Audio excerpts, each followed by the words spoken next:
Chapter 5. Out of bounds at all times and no exceptions. There was only one thing for it, and that was to speak to Father. Father hadn't left Berlin in the car with them that morning. Instead, he had left a few days earlier, on the night of the day that Bruno had come home, to find Maria going through his things. Even the things he'd hidden at the back that belonged to him and were nobody else's business. In the days following, Mother, Gretel, Maria, Cook, Lars, and Bruno had spent all their time boxing up their belongings and loading them into a big truck to be brought to their new home and out with. It was on this final morning, when the house looked empty and not like their real home at all, that the very last things they owned were put into suitcases, and an official car with red and black flags on the front had stopped at their door to take them away. Mother, Maria, and Bruno were the last people to leave the house. And it was Bruno's belief that Mother didn't realize that the maid was still standing there, because as they took one last look around the empty hallway where they had spent so many happy times, the place where the Christmas tree stood in December, the place where the wet umbrellas were left in a stand during the winter months, the place where Bruno was supposed to leave his muddy shoes when he came in but never did, Mother had shaken her head and said something very strange. "We should have never let the Fury come to dinner," she said. "Some people and their determination to get ahead." Just after she had said that, she turned around, and Bruno could see that she had tears in her eyes. But she jumped when she saw Maria standing there, watching her. "Maria!" she said in a startled tone of voice. "I thought you were in the car." "I was just leaving, ma'am," said Maria. "I didn't mean," began Mother, before shaking her head and starting again. "I wasn't trying to suggest—" "I was just leaving, ma'am," repeated Maria, who must not have known the rule about not interrupting Mother, and stepped through the door quickly and ran to the car. Mother had frowned, but then shrugged, as if none of it really mattered anymore anyway. "Come on then, Bruno," she said, taking his hand and locking the door behind them. "Let's just hope we can come back here someday when this is all over." The official car with the flags on the front had taken them to a train station, where there were two tracks separated by a wide platform, and on either side a train stood waiting for passengers to board. Because there were so many soldiers marching about on the other side, not to mention the fact that there was a long hut belonging to the signalman separating the tracks, Bruno could only make out the crowds of people for a few moments before he and his family boarded a very comfortable train with very few people on it, and plenty of empty seats, and fresh air when the windows were pulled down. If the trains had been going in different directions, he thought, it wouldn't have seemed so odd. But they weren't. They were both pointed eastwards. For a moment, he considered running across the platform to tell the people about the empty seats in his carriage, but he decided not to, as something told him that if it didn't make Mother angry, it would probably make Gretel furious, and that would be worse still. Since arriving at Outwith and their new house, Bruno hadn't seen his father. He had thought perhaps that he was in his bedroom earlier when the door creaked open, but that had just turned out to be the unfriendly young soldier who had stared at Bruno without any warmth in his eyes. He hadn't heard Father's booming voice anywhere, and he hadn't heard the heavy sound of his boots on the floorboards downstairs. But there were definitely people coming and going. And as he debated what to do for the best, he heard a terrific commotion coming from downstairs, and went out into the hallway to look down over the banister. Down below, he saw the door to Father's office standing open, and a group of 5 men outside it, laughing and shaking hands. Father was at the center of them, and looked very smart in his freshly pressed uniform. His thick dark hair had obviously been recently lacquered and combed, and as Bruno watched from above, he felt both scared and in awe of him. He didn't like the look of the other men quite as much. They certainly weren't as handsome as Father, nor were their uniforms as freshly pressed, nor were their voices so booming or their boots so polished. They all held their caps under their arms and seemed to be fighting with each other for Father's attention. Bruno could only understand a few of their phrases as they traveled up to him.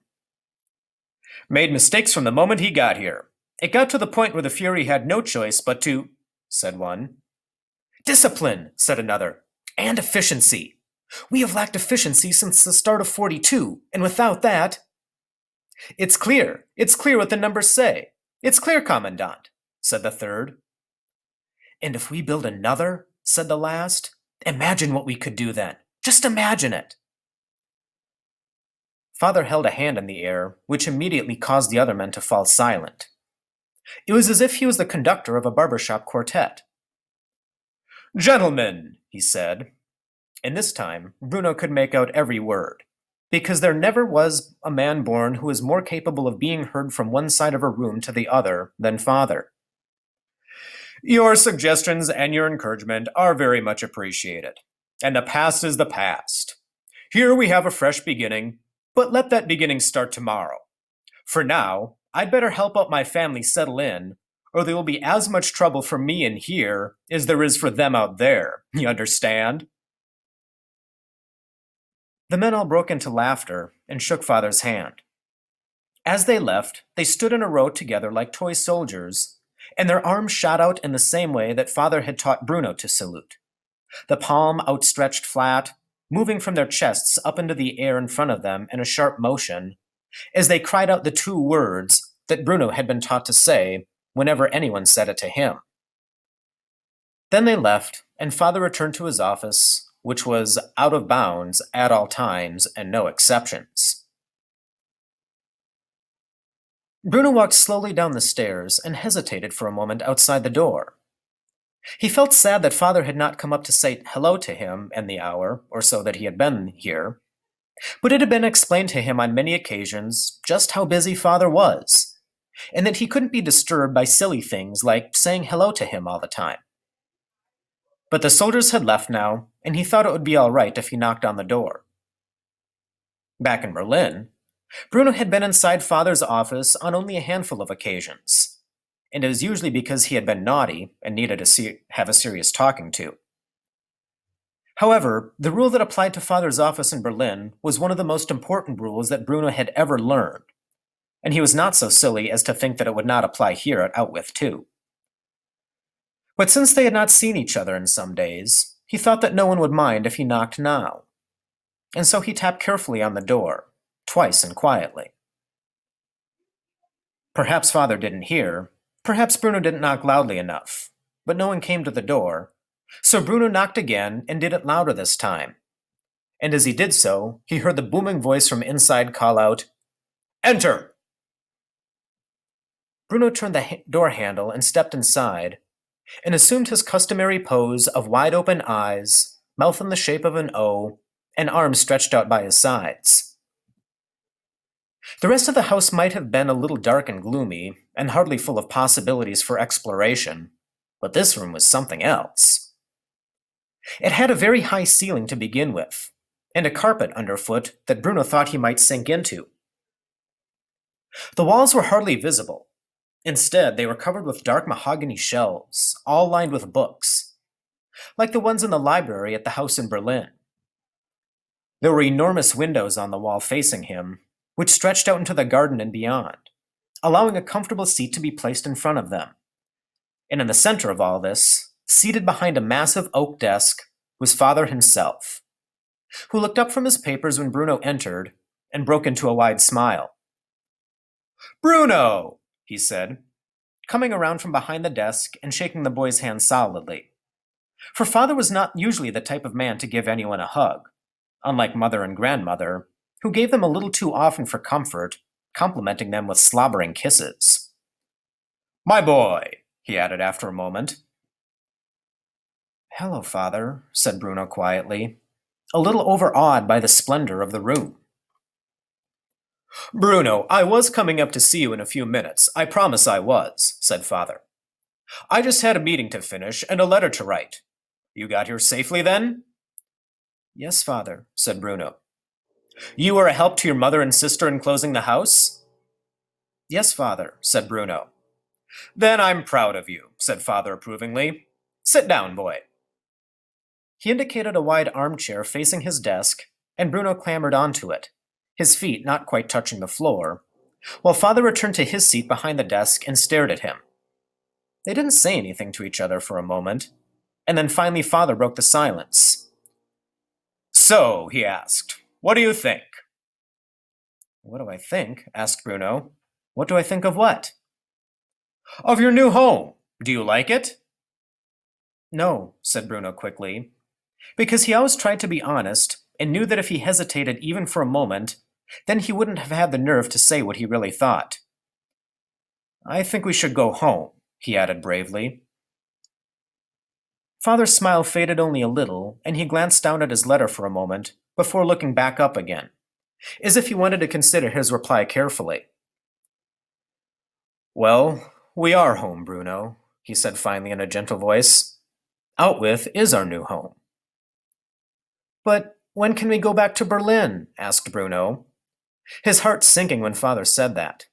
It's so much nicer there. Come, come, said Father, wanting to have none of that. Let's have none of that, he said. A home is not a building, or a street, or a city, or something so artificial as bricks and mortar. A home is where one's family is, isn't that right? Yes, but... And our family is here, Bruno, at Outwith. Ergo, this must be our home. Bruno didn't understand what ergo meant, but he didn't need to because he had a clever answer for Father. But grandfather and grandmother are in Berlin, he said, and they're our family too, so this can't be our home. Father considered this and nodded his head. He waited a long time before replying. Yes, Bruno, they are. But you and I and Mother and Gretel are the most important people in our family, and this is where we live now, at Outwith. Now, don't look so unhappy about it. Because Bruno was looking distinctly unhappy about it. You haven't even given it a chance yet. You might like it here. I don't like it here, insisted Bruno. Bruno, said Father in a tired voice. Carl's not here, and Daniel's not here, and Martin's not here, and there are no other houses around us, and no fruit and vegetable stalls, and no streets, and no cafes with tables outside, and no one to push you from pillar to post on a Saturday afternoon. Bruno, sometimes there are things we need to do in life that we don't have a choice in, said Father. And Bruno could tell that he was starting to tire of this conversation. And I'm afraid that this is one of them. This is my work, important to our country, important to the Fury. You'll understand that someday. I want to go home, said Bruno. He could feel tears welling up behind his eyes, and wanted nothing more than for Father to realize just how awful a place Outwith really was, and agree that it was time to leave. You need to realize that you are at home, he said instead, disappointing Bruno. This is it for the foreseeable future. Bruno closed his eyes for a moment. There hadn't been many times in his life when he had been quite so insistent on having his own way, and he had certainly never gone to Father with quite so much desire for him to change his mind about something. But the idea of staying here, the idea of having to live in such a horrible place, where there was no one at all to play with, was too much to think about. When he opened his eyes a moment later, Father stepped around from behind his desk and settled himself in an armchair beside him. Bruno watched as he opened a silver case, took out a cigarette, and tapped it on the desk before lighting it. I remember when I was a child, said Father. There were certain things that I didn't want to do. But when my father said that it would be better for everyone if I just did them, I just put my best foot forward and got on with them. What kinds of things? Asked Bruno. Oh, I don't know, said Father, shrugging his shoulders. It's neither here nor there anyway. I was just a child and didn't know what was for the best. Sometimes, for example, I didn't want to stay at home and finish my schoolwork. I wanted to be out on the streets, playing with my friends, just like you do. And I look back now, and I see how foolish I was. So you know how I feel, said Bruno hopefully. Yes, but I also knew that my father, your grandfather, knew what was best for me, and that I was always happiest when I just accepted that. Do you think I would have made such a success of my life if I hadn't learned when to argue and when to keep my mouth shut and follow orders? Well, Bruno, do you? Bruno looked around. His gaze landed on the window in the corner of the room, and through it he could see the awful landscape beyond. "Did you do something wrong?" he asked after a moment. "Something that made the Fury angry?" "Me?" said Father, looking at him in surprise. "What do you mean?" "Did you do something bad in work? I know that everyone says that you're an important man, and that the Fury has big things in mind for you. But he'd hardly send you to a place like this if you hadn't done something that he wanted to punish you for." Father laughed, which upset Bruno even more. There was nothing that made him more angry than when a grown-up laughed at him for not knowing something, especially when he was trying to find the answer by asking questions. "You don't understand the significance of such a position," Father said. "Well, I don't think you could have been very good at your job if it means we have to all move away from a very nice home and our friends and come to a horrible place like this. I think you must have done something wrong, and you should go and apologize to the Fury, and maybe that will be an end to it. Maybe he'll forgive you if you're very sincere about it." The words were out before he could really think about whether they were sensible or not. Once he heard them floating in the air, they didn't seem entirely like the kinds of things he should be saying to Father. But there they were, already said, and not a thing he could do to take them back.